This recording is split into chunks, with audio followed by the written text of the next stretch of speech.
সেন্টারের মতো একটা বড় ভবন অবশ্যই তাদের এখানে আমি দেওয়ার ব্যবস্থা করবো।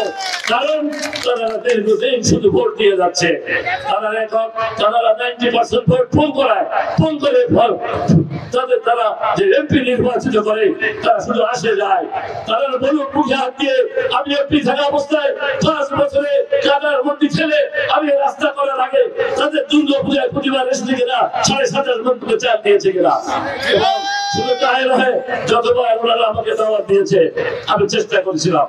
এই শিববাবু চেয়ারম্যান হয়ে যেত, ওই দিদার মুর্শিদের ডিসি সাহেবের কাছে কমপ্লেন দিল এমপি সাহেব একজন প্রার্থী ওই কালীবাবুকে তিনি আমার আমলে আমি আরো যে 3 বছর ছিলাম তার ভিতরে এই অঞ্চলে শুনে ফেলাই দিয়ে যেতাম, কোন কাজ বাকি থাকতো না।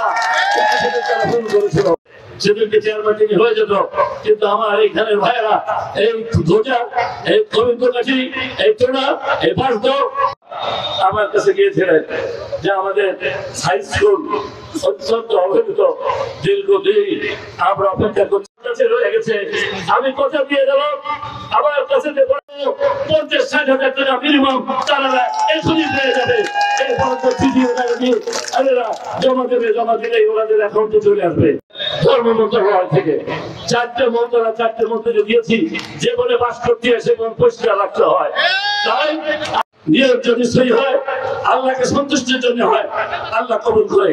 আর যদি আল্লাহ তাআলার ইবাদত মানুষের সেবার ইবাদত, সেই ইবাদত আমি করবো।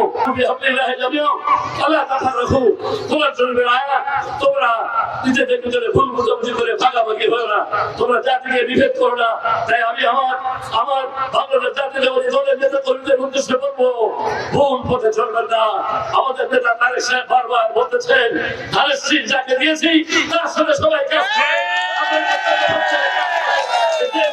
আমার সুযোগা আমার কালীগঞ্জ আশাশুনি আমি অবশ্যই উপজেলা হিসেবে বাংলাদেশে উপহার দেবো, এই কথা বলে আশাবাদ ব্যক্ত করে সবাই উপস্থিত হয়ে এই পরিবেশকে আপনারা সাফল্যমণ্ডিত করেছেন বলে আমার অন্তরে অন্তঃস্থল থেকে ধন্যবাদ।